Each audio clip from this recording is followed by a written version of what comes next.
Every now and then, a new form of media comes along that really shakes things up. Video may have killed the radio star, but the internet turned the radio star into a full-time live streamer. In my mind, YouTube is unquestionably the platform that defined the desktop computing era. Like every new form of media, it wasn't taken seriously at first, but over the years, it would cement itself alongside respected mediums like television and movies, with some traditional celebrities seemingly switching their main attention to making content for the platform, which is something that would seem unthinkable just a decade ago. While YouTube was being slowly absorbed into the cultural zeitgeist, a different revolution was happening right under its nose.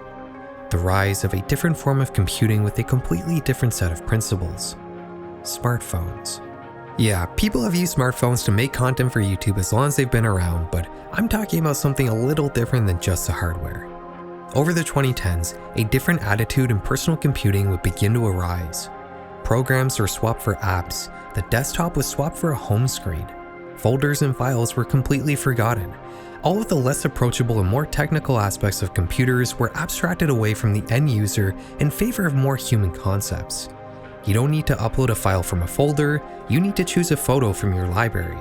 You don't need to carry around a USB stick with Word files, your documents are saved in the cloud and just need to be selected from a menu. It just works may have been Apple's slogan, but it also became the general mission statement of all personal computing in the modern era. In many ways, it makes sense. Make things easier and less technical, and more people are going to buy your phone or your app or your subscription model nightmare. Grandparents using social media may have been an unusual thing a few years ago, but nowadays, most old people I see are just as glued to their phones as young people are. It may have come about over a number of years, but there's now a current generational divide in tech. And I think nothing says that more than articles that talk about new computer science students not even understanding how files and directories work on a conventional computer. If YouTube defined the previous generation of personal computing, then TikTok is a platform that defined this modern era. The app has a very powerful built-in video editor, which is built around filming videos with your phone's camera, also inside the app, so you don't need any external tooling at all to make TikTok videos with slick edits. The built-in editor is also very intuitive and easy to use, and gives you access to a huge library of sound assets and pre-made filters and effects. It basically takes away all the complexities of conventional video editing and makes it approachable to anyone, which is very in line with this new generation of personal computing. TikTok didn't just make it easy to make videos though, they made it easier to find them too. You might wonder how one can make something like the YouTube algorithm more convenient, and TikTok's answer to that was to just straight up remove all choice from the end user. You don't need to select a video anymore. When you open the app, it chooses a video for you, and you either watch it or move on to the next video it chooses. It's like an ultra-modern form of channel surfing. Not having the ability to select videos being the core experience of TikTok is what drives all content on the platform. It's why you see accounts that just make the exact same video over and over again. That's just the sort of behavior the platform rewards. I've never been a big fan of short-form content. Personally, I like being able to select from a list of videos, so the formats just never appealed to me that much. And researching this video was kind of like my first major foray into any of these platforms. And I'm genuinely surprised at the sheer amount of shocking stuff I found on TikTok. I'm talking copious amounts of gore, fields and fields of straight up corn, and other bizarre and shocking things that will be very hard to find on YouTube, but on TikTok it's all right out in the open. The main reason behind this stuff is due to the way the TikTok algorithm works, but we'll talk more about that later in the video. For now, let me walk you through our first algorithm anomaly. Like I said before, the way TikTok operates seems to incentivize creators to just do the exact same thing over and over again. On a platform like YouTube, you need to strike a delicate balance between being novel and staying within your niche. But on TikTok, the idea of a video isn't nearly as important because it's just kind of put in front of you whether you choose to watch it or not. For some creators, having videos repeat themselves can be a pretty advantageous thing, as recognizability can be the deciding factor for a user not to swipe away immediately. This can lead to some strange accounts and niches. Like for example, the LEGO Star Wars plug walk niche. There are many accounts out there whose sole purpose it is to post videos of characters in LEGO Star Wars games doing a plug walk. All these videos are basically exactly the same, and the most popular account I found making them has 200,000 followers. LEGO Star Wars plug walks are obviously not the anomaly I want to focus on here, but oddly enough, the video we're about to discuss is LEGO related.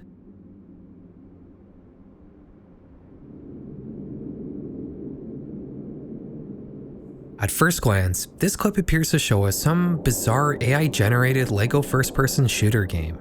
But if you look a little closer, and more importantly, listen to the audio, you'll realize that nothing here was taken from a video game. The reality is a lot darker. On March 15, 2019, a man named Brenton Tarrant would enter the Al-Noor Mosque in Christchurch, New Zealand with an assault rifle and begin firing. Only 6 minutes later, he would leave and drive to the nearby Linwood Islamic Center, where again, he would begin shooting. Tarrant would soon be arrested by police, but only after he had killed 51 people, making it the deadliest mass shooting in New Zealand history.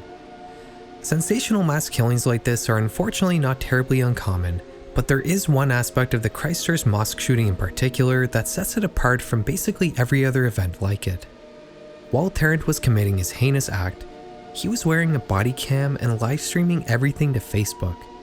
Everything had been recorded and uploaded to the internet from his first-person perspective, and the footage would go down in history as one of the internet's most infamous shock videos. This TikTok video is the Christchurch livestream recording put through an AI video generator to make everything look like Lego. Specifically, it uses Runway's Gen 3 video-to-video AI.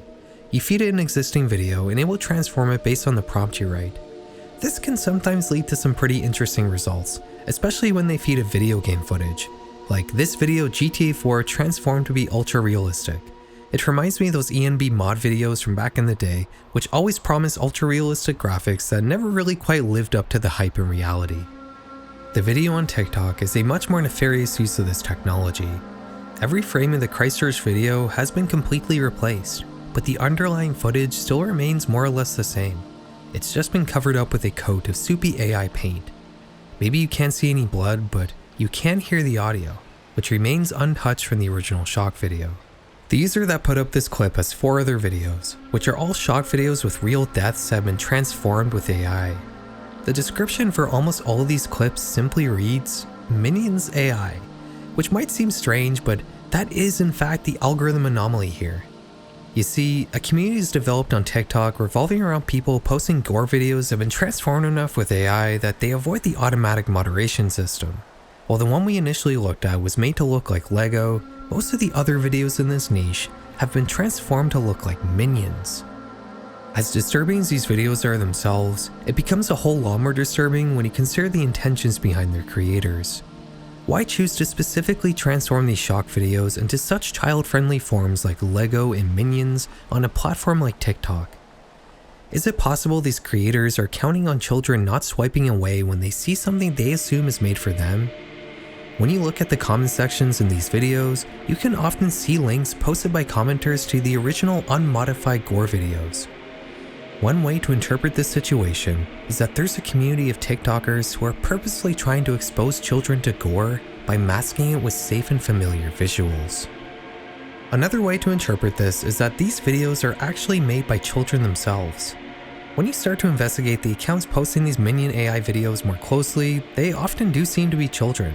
Like this account, who posted one of the more popular Minion AI clips. His only 2 other videos are very obviously him and his friends messing around at school. The unfortunate reality is that children are often exposed to horrible things on the internet from a young age, and it's not too far-fetched to think that they themselves would be the ones posting edgy content online. Another explanation could simply be that someone initially had the idea to make a Minion AI shock video, it became famous, and other people wanted to cash in on the trend by making copycat videos. While it can be easy to slip into a habit of thinking that there's some coordinated evil group of people working together to harm others like villains from a Hollywood movie, it's also important to remember that the internet is a chaotic network of mostly disconnected people reacting to whatever's going on around them. For many people, just getting a lot of attention is enough motivation to put a gore video through Runway AI and then upload the end result to TikTok. Let's go back to that first Lego video for a second. This clip is actually a continuation of a long-running trend with this particular shock video. When the Christchurch shooting originally happened back in 2019, it topped worldwide headlines for weeks. It was huge news.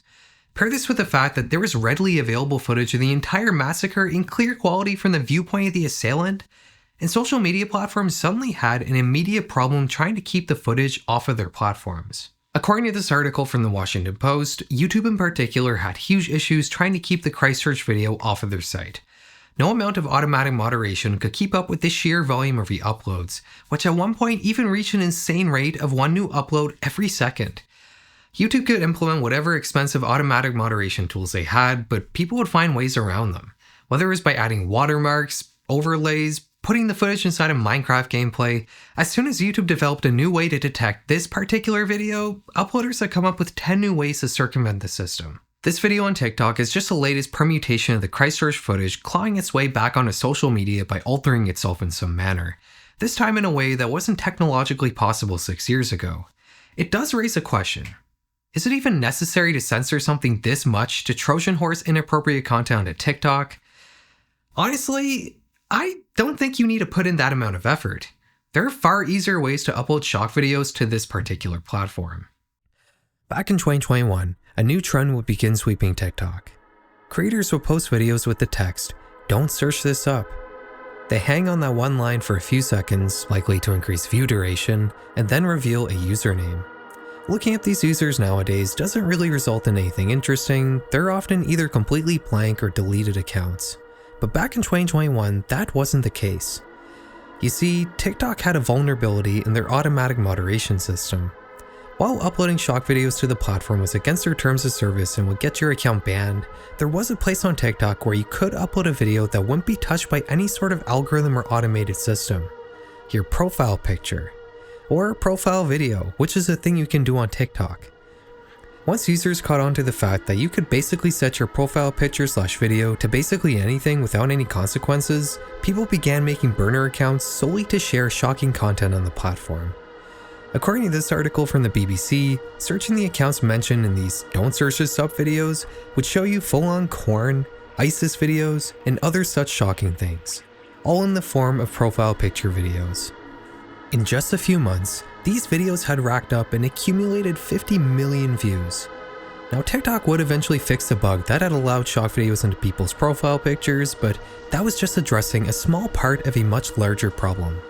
Like I alluded to at the beginning of this video, there's a surprisingly large amount of shock content on TikTok in general. It's not even hard to find. You can just straight up search gore and you will be shown gore. Now most of these videos don't actually show the gory parts of these clips. This account, for example, Altuna's XD7, posts famous shock videos that cut away to an uncanny troll face before the bad parts happen.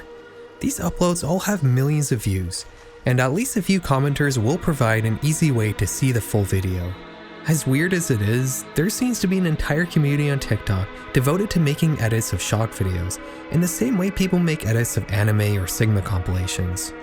For whatever reason, many of these edits seem to be centered around Ronnie McNutt, who is an American man that ended their life while live streaming.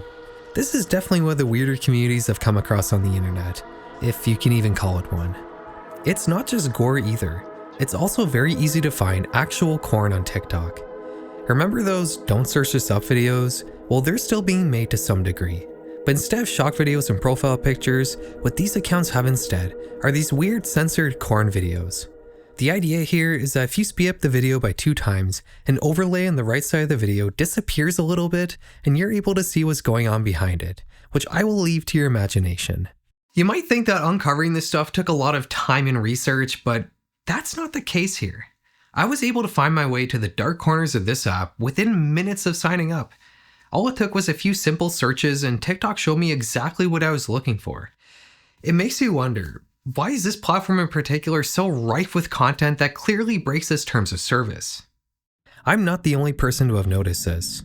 There are countless articles and testimonials online written by people who are pondering the same question. What's with all the shocking content on TikTok? This sort of thing is difficult to find on YouTube. You can't just search gore and then get infamous gore videos. What is it about TikTok in particular that encourages and allows shock videos? Personally, I think the explanation is quite simple. It all comes down to how TikTok's algorithm works. On a long-form content platform like YouTube, you're presented with a list of videos to choose from. Your decision to click on a video is driven by the way the thumbnail catches your attention and how interesting the idea behind the video seems based on its title. When you choose a video, that's a conscious choice. Maybe you don't always give it a ton of thought, but you're giving it some thought. You're engaging some executive function in your brain when you choose a video on YouTube. On TikTok though, there is no decision making. You open the app, and a video is immediately put in front of you. You can choose to swipe away if you wish, but the app is just going to put another video in front of you. When you choose a video on YouTube, you're selecting it based on how interesting you find the concept. But on TikTok, your decision to not swipe away can be driven by many different factors. Some creators that are making legitimate content will do a few second long elevator pitch at the start of their video to grab people's attention. But another great way to keep people from swiping is by showing them something shocking. You may not choose to watch a gore video, but just like staring at a car crash, you might watch a few seconds of it before moving on, which might just be enough to boost its presence on a platform like TikTok. Obviously, this principle doesn't exclusively apply to shock videos, just anything that looks unusual or strange enough to appeal to your lizard brain may be enough to keep you watching a video you wouldn't consciously choose to watch if you were the one making the decision and not the algorithm. Pardon the interruption, guys. I just want to go on a brief little tangent here. So in this section, I wanted to capture like a certain niche or genre that I've noticed on short form content platforms.